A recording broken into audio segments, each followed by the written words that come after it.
All right, so let's start this podcast with a basic question. Are you a morning person? Me neither. But I got to get up early anyway. I'm America's digital pro, Komando. And whether you love the wee hours or not, your morning is about to get a lot more exciting with some brand new technology.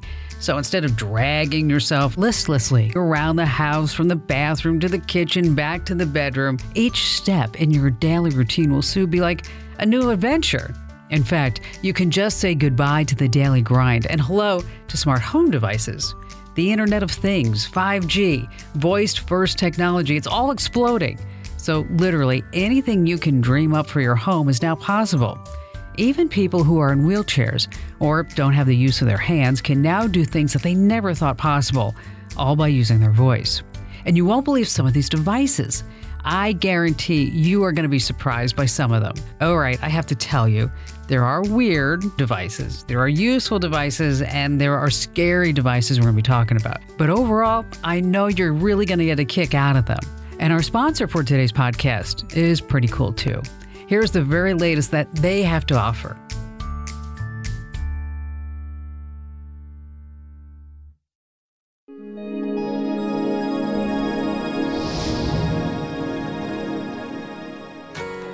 Okay, so let's pretend it's early morning and we're inside your home.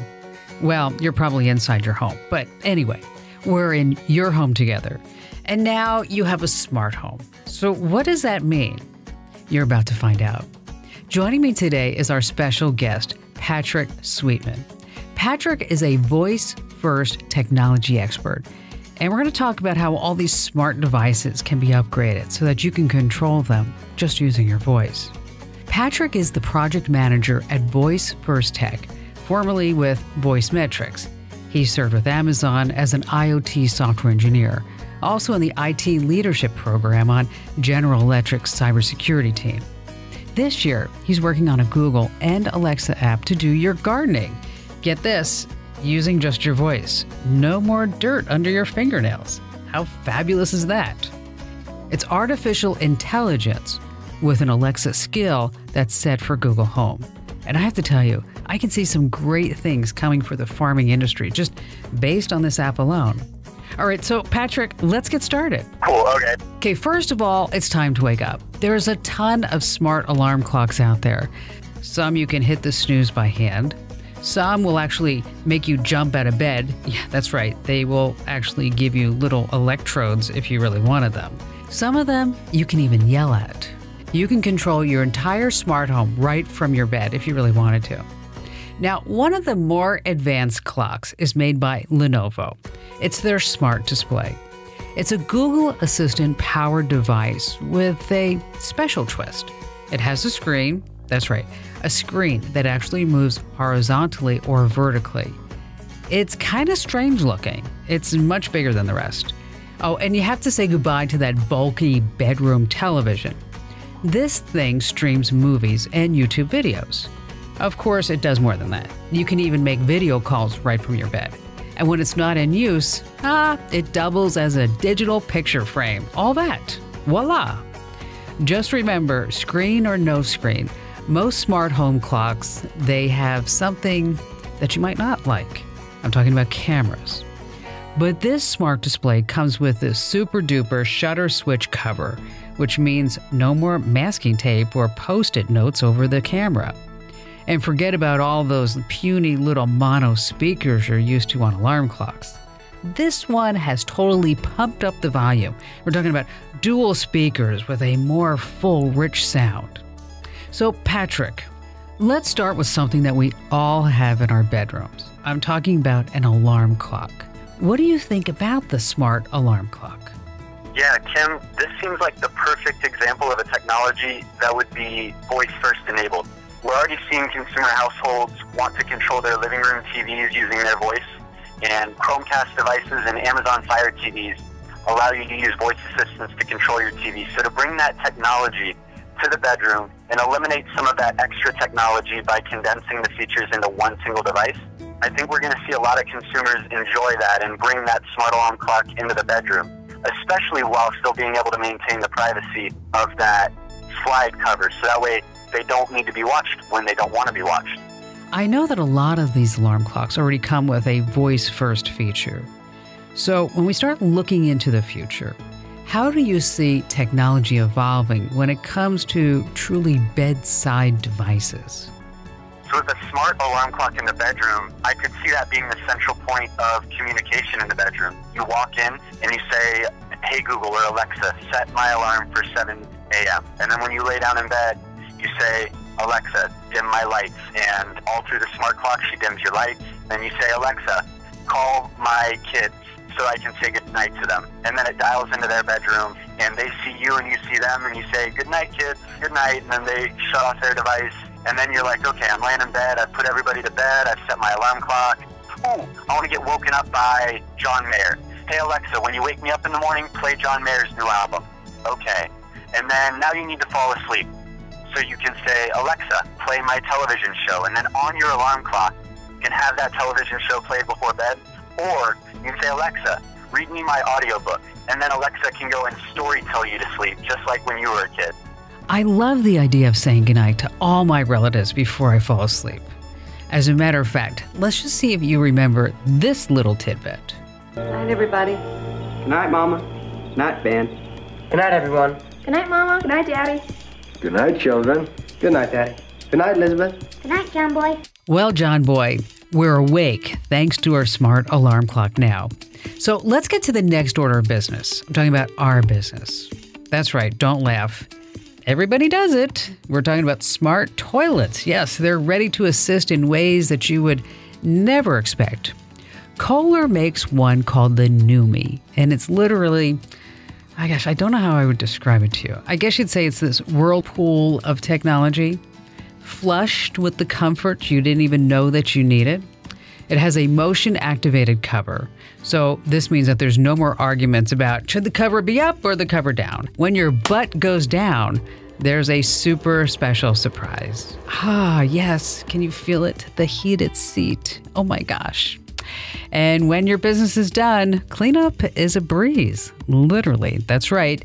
First, you're treated to a retractable multi-function bidet, which is basically just a rinse off. And you have water there, so next you need an air dryer. No muss, no fuss. Nice and fresh. But here's the best part. I don't know why it took them so long to come up with this one.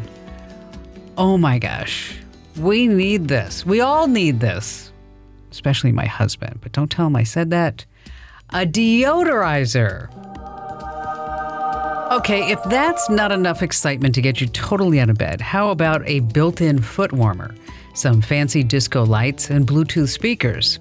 You'll be tapping your warm little toesies to the music and feeling good about all these duties that you do every morning. Now, if you're one of those people who has a phobia of close contact toilet flushing, I know, guess what? You don't have to actually stand there anymore. You can flush it from afar because there's a dockable touchscreen remote. How handy is that? Only think about that. Do you have to wash your hands first before using it?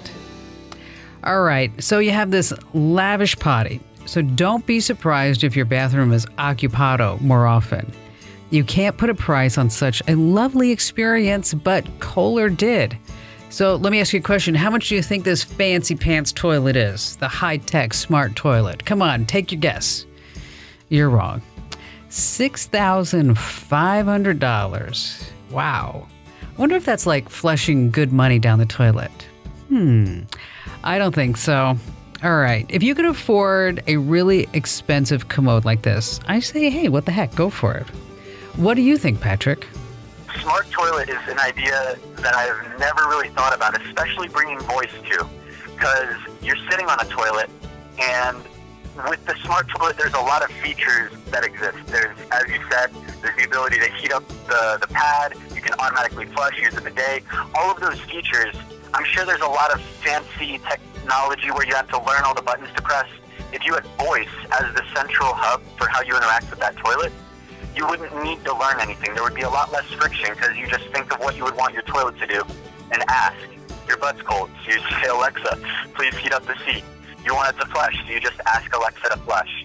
Or you want to go away, even when you're not sitting on it, you can ask from far away. Voice would be the unifying aspect. It would tie all of those features together and make it much easier and less friction for customers to be able to access all of those features without having to read massive descriptions and owner's manuals. All right, the toilet is already $6,500. Yikes! How much more is it going to cost to upgrade it with this voice-first technology? The best way to add voice is to start with it and to think about your apps and how customers would want to talk to it, but adding it in as the systems already exist. From a service like I offer, it would cost $1,000 depending on how complex the back end was. Anywhere between $1,000 to $1,500 for me to develop that solution on. But from a customer perspective, it should only add to the sensor probably $50 to $100 onto that price tag. I'll have to tell you, that's a lot less than I thought. All right, let's move on to the next order of business. We always need to brush our teeth. If you don't have good teeth, or you're just obsessed with good dental hygiene, there are a lot of smart toothbrushes on the market. A lot of people rave about the Oral-B Genius Pro 8000. This thing connects to your smartphone via Bluetooth. It uses facial recognition to track everywhere that you've brushed. Think of it like a coach, but it's expensive, about $180. I recently had the chance to sit down and speak with the CEO and inventor of a toothbrush called Quip. It's QUIP. Quip is a different toothbrush. In order to reinvent the standard toothbrush, they started from basics. They went back. Think of it like the Apple computer of toothbrushes. Here's the Quip CEO, Simon Never, to talk about how their toothbrush is a lot different than anything on the market. And I think that the interesting thing about our approach, and quite honestly, the reason why we've been able to disrupt the area, and yet also a reason why, if you look, back at our kind of funding periods, we've actually probably been pretty underfunded up until more recently.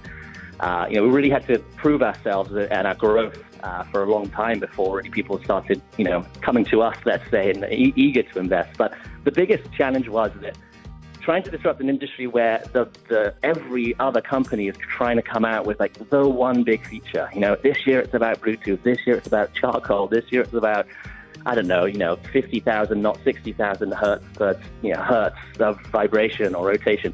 The issue was that we realized that was one of the problems. Like that way of marketing, that way of kind of miracle feature was the issue, and was why people were getting so disconnected with the idea of buying a toothbrush. So we removed all of that. We really actually said, we're getting rid of a lot of these things and just focusing on the simple stuff that's actually been there for a little while. We're pairing it into a product that's easier to understand, cheaper, more accessible, more enjoyable. So we were effectively saying to their question, what makes it different was, well, we've taken out all the buzzwords you're kind of looking for, and it's actually just a better overall experience. But I think that saying it's a better overall experience and saying that there's going to be this overall feeling that people want this product, it's not saying it's $1 versus 50. It's not a straightforward thing to explain. Obviously, over time, we've proven that approach to be, we like to think, the right one. But that was a challenge. I think they definitely would like to just see the very easy cookie cutter answer. It's 50 times less expensive, or it's 100 times better at its job. But I think in this industry at the time, that wasn't the right approach. So that was a challenge. All of this is like having a dentist in your bathroom, except not as expensive. The Quip toothbrush actually starts, it's really affordable, at like $25. So Patrick, what do you think? Jim, I'm not sure how someone's going to be able to ask their toothbrush questions while the toothbrush is in their mouth. The more I think on this, I think the only way that you can use voice with this is when it's out of your mouth. And I'm picturing myself holding my toothbrush in my hand after I finish. I say, Alexa, tell me how I did brushing. And then the toothbrush talks back and gives me statistics on how my brushing went. All right, that makes sense. So the difference would be when you get your coaching, in real time or after you're done brushing. So Patrick, you keep saying Alexa, but you can also voice command with Google Home and the others, right? Yeah, I'm saying Alexa just to make it easier, but you can say Alexa, Google, you can even say Siri or Microsoft Cortana, same thing. Okay, I have a confession to make. Whenever I go to the dentist, the dental hygienist says, all right, so you brush in morning at night, and I'm so proud of myself. I say, yes, every morning and every night. And then the question comes, how often do you floss? All right, why does everybody hate to floss their teeth? I mean, maybe what we need is a positive relationship with dental floss. And everybody knows that getting that perfect length of floss each and every time, it's very difficult. So guess what? We now have something called floss time. Right. It's here to redeem all of us from the drudgery of moving a string back and forth between our teeth. Floss time is so smart, it delivers the perfect amount of floss with just a single touch. It also will frown at you. Oh my gosh, if you neglect to floss your teeth, no more frowny faces, please. And by the way, frowny faces is a really popular thing with smart devices. They actually express disappointment if you don't use them enough, or if you use them incorrectly. You simply attach floss time to your bathroom mirror, and then you can get the entire family to join in on the flossing fun. Oh, just warms my heart. Floss time can be yours for $26. You know, that's not a lot of money, considering the next time the dental hygienist says, "Did you floss?" you can say, "Oh my gosh, yes! Floss time, every time. I love it." Okay, so we're done with the bathroom. I know, you were pretty excited about that. What we're gonna do is now we're gonna move into the kitchen. So stay right where you are. We just have to say a quick thank you to one of our sponsors in this podcast that makes this podcast possible.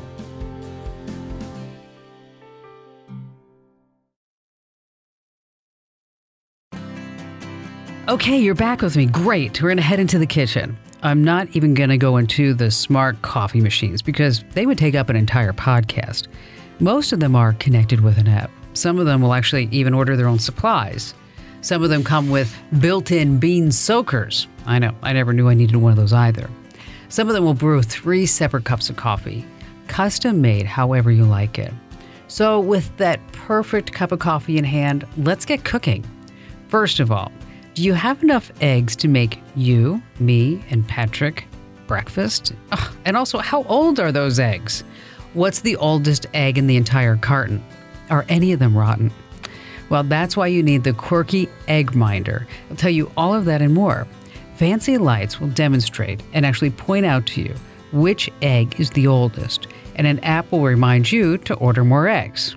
This excellent gadget, I know, I couldn't help it, can be yours for about $14. Not a bad price to shell out if you're an egg lover. Okay, here we go. I'm frying up the eggs in the Smarty Pan's frying pan. If you're serious about cooking, this pan is for you. It's an interactive frying pan that actually tracks the weight of the ingredients as you add them directly in the pan. So you'll never have to worry about overcooking anything ever again. Or, as I like to say, burning it. There are built-in temperature sensors that will make sure that you have the perfect level of heat every single time you cook. And for the culinarily challenged, I made up that word by the way, the Smarty Pans app will give you step-by-step cooking instructions. You can create and share your own recipes. You can even track the nutritional value of what you're cooking. The $229 price tag won't completely burn up your budget either. It's pretty much the same price as a not-so-smart high-end pan. So Patrick, what do you think of my smart cooking? The kitchen is one of the best places to bring voice-first technology. We've seen a lot of companies come out that are trying to impact the kitchen space with voice devices. A smart frying pan, obviously they're able to include those technologies already, so the thought of having it get too hot and breaking the technology isn't an issue. And to have voice there is the perfect place for an assistant. As you're cooking, to be able to ask, what's the next ingredient? Or, is this all fried up? Are my ingredients up to temperature? Is my meat cooked? And then what's the next step in the recipe? It acts as your assistant, so that way you can become a better chef. Rather than augmenting and replacing you from the kitchen, it's helping to improve your skills. And by having voice, it's like having an assistant there right beside you, a professional cook who can teach you to become better with a much lower price tag than if you actually brought a cook into your house. That's a really good point. Cooking lessons can cost a small fortune. Smarty Pans can teach you for less. And here's something we can all use help with: making perfect toast. See, you didn't even know you needed one of those. How many of us sit there and glare at our old traditional toasters? All right, they're dumb appliances. They turn perfectly good bread into something that looks like it just paid a visit to the underworld. Then we're scraping off the charcoaled ruins just like generations before us. Well, now you can toss that old clunker out and get the Breville Die-Cast 2-Slice Smart Toaster. Yes. It's got a one-touch automation. The Breville Smart Toaster gently lowers your bread with delicate care, they say. So no bread ever is going to be whiplashed and just ripped into shreds. Plus, you get regulated toasting time. Its nice and fancy LED panel will keep you informed of your toasting cycle. That's what I need. Toasting updates. I can't imagine how I ever lived without these. So what do you think, Patrick? Can you use voice first in a smart toaster? You can definitely make a smart toaster. We had a joke going on. I was working at Amazon this summer, and we were working on an IoT team where the joke was, because our parents couldn't really understand the kind of high-level work we were doing, we just told everybody, we just built smart toasters. And then they're like, oh, okay.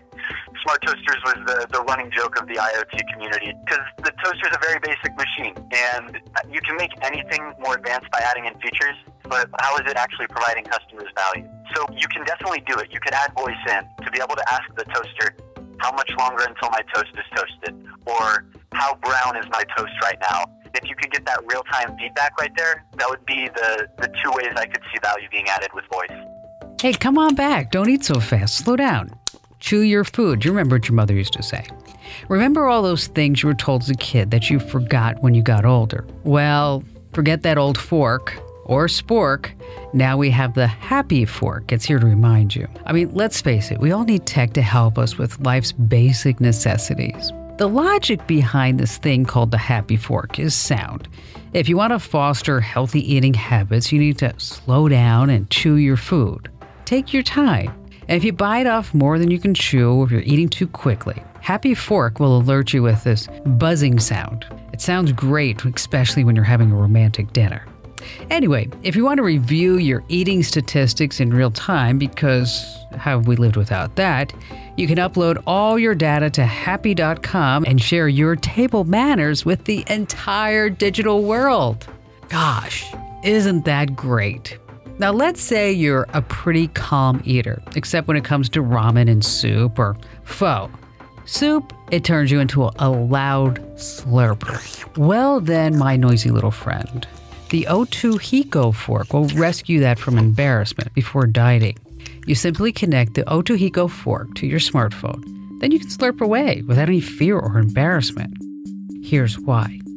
When it detects a slurping sound, thanks to technology, it's going to cover up your obnoxiousness by playing a masking sound to hide the slurp.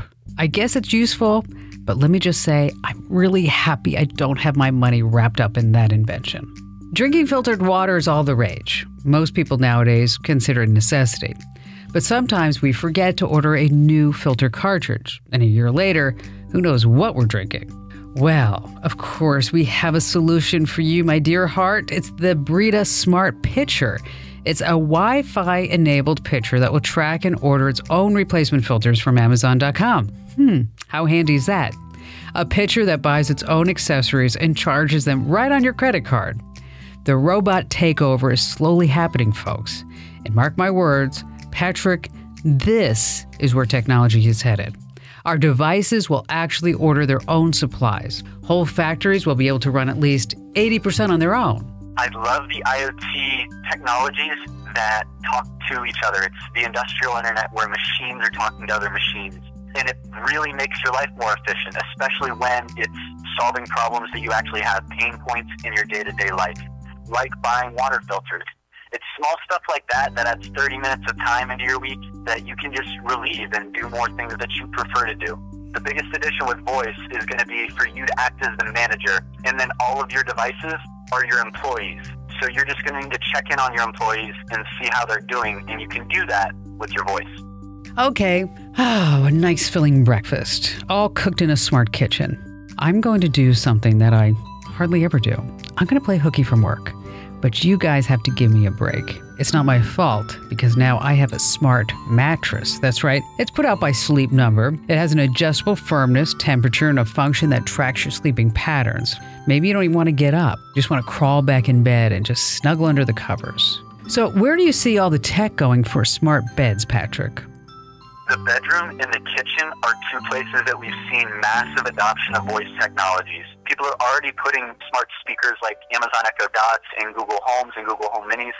The bedroom and the kitchen and the living room are the three most common places for those to be. So to have voice integrated with the bed is an experience that a lot of customers who are already using voice are used to.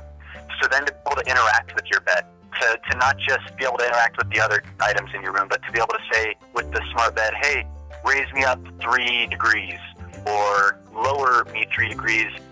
But the smart bed, having voice in there is going to be a big value add for customers. To be able to speak with your bed and to access all of those features, again, unifying all those features with voice is really cheap from a customer perspective. To add it in doesn't add much cost, but the value it adds from a customer perspective is massive.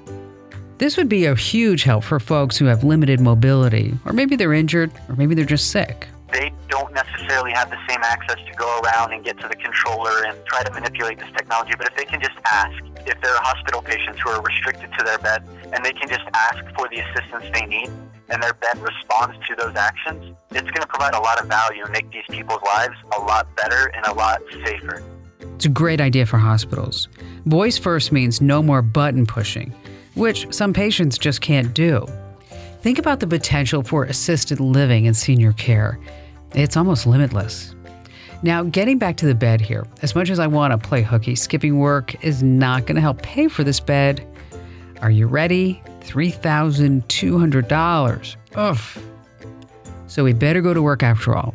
So Patrick, I guess you have to get to work too. Hey, and if anybody wants to reach you, maybe they need to upgrade their device to voice first, where can they go?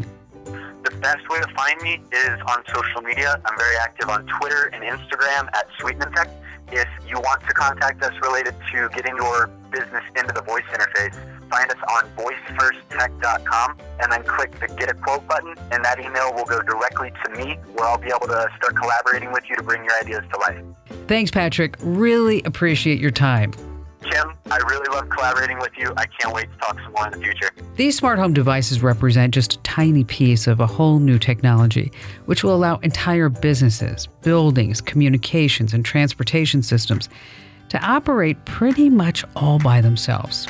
I'm not trying to sell you any of these smart gadgets. I only want you to know about them and that they exist. And just because you buy a smart device doesn't mean that you should be less smart. Just hear me out for this one for a sec. It's tempting to kick back and just let tech do all the work. But what we really need to do is the exact opposite. We have to increase our knowledge, not to compete with tech, but to retain control over our lives. So instead of being afraid of anything, I want you to be informed. That's my job here. For example, do you know how to change the privacy preferences of anything that you buy? What about the latest threats to your phone, your apps, your gadgets? What about breaches of medical and financial records? That's why my team, we cover it every single day over at Komando.com. Hit the website every single day.